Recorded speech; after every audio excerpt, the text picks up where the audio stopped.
An Anglesey prayer. Remember, O Lord, the folks of this island and the adjoining small isles of Great Britain and Ireland.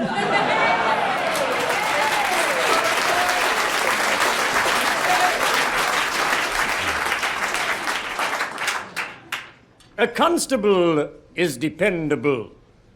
A sergeant does his job. A chief inspector is a super detector. But a superintendent's a slot. No, he's not. He's a very nice policeman, actually. For 25 years, David Llewellyn from Cardigan was shipwrecked on a desert isle. The lone survivor of a banana boat from Barry. A tropical paradise to some, but lonely for convivial David. He lived on nuts and berries and the odd fish or two. One day on the distant horizon, he spotted a smudge of smoke, lit a fire, and jumped up and down on the sands to attract attention. The captain saw him, lowered a boat, and met old David on the beach. Emaciated David wept into his long grey beard and hugged the captain. 25 years, he said. 25 years on this accursed isle. How have you passed the time, but? Asked the captain.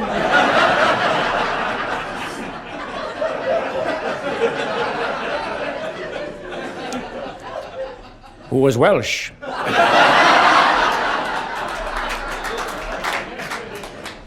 Come with me, said David, and took the skipper to the top of a hill overlooking a valley.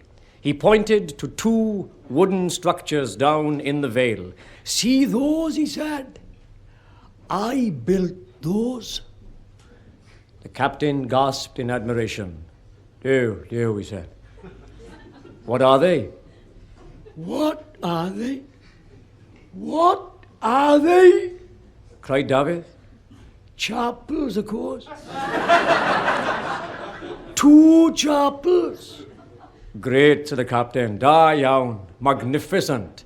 But why 2 chapels? You see the one on the left?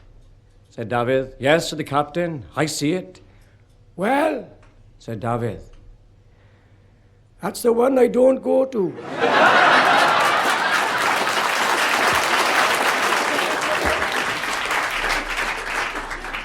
Ode to the Severn Bridge. 2 lands at last connected across the waters wide, and all the tolls collected on the English side.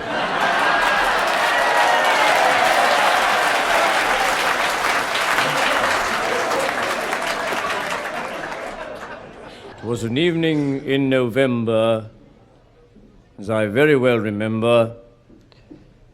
I was strolling down the street in drunken pride. But my knees were all aflutter, so I landed in the gutter, and a pig came up and lay down by my side. Yes, I lay there in the gutter, thinking thoughts I could not utter, when a maiden passing by did softly say,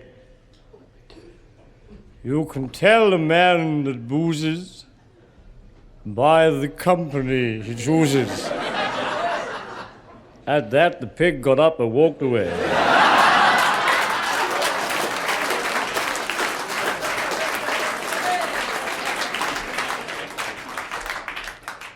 The Emperor Napoleon, he sent his ships of war with spreading sails to conquer Wales and land on Fishguard shore. But Jemima, she was waiting with her broomstick in her hand, and all the other women too to guard their native land. For the Russians and the Prussians he didn't give a damn, but he took on more than he bargained for when he tried it on with Ma'am. The cloaks were good red flannel, their hats were black and tall, they looked just like brave soldiers and were braver than them all. The Frenchman took one look at them, and in panic they did flee, cried ooh la la, and then ta-ta, and jumped into the sea. And said to one another as back to France they swam, we'd have stayed at home if we'd only known that we'd have to take on Ma'am. The Emperor Napoleon, he was a man of note. His hat was sideways on his head, his hand inside his coat. When he heard the news from Fishguard, his sorrow was complete. Oh, Josephine, what can it mean? My soldiers have been beat. I will make this proclamation, though a conqueror I am. You can conquer all creation, but you'll never conquer man.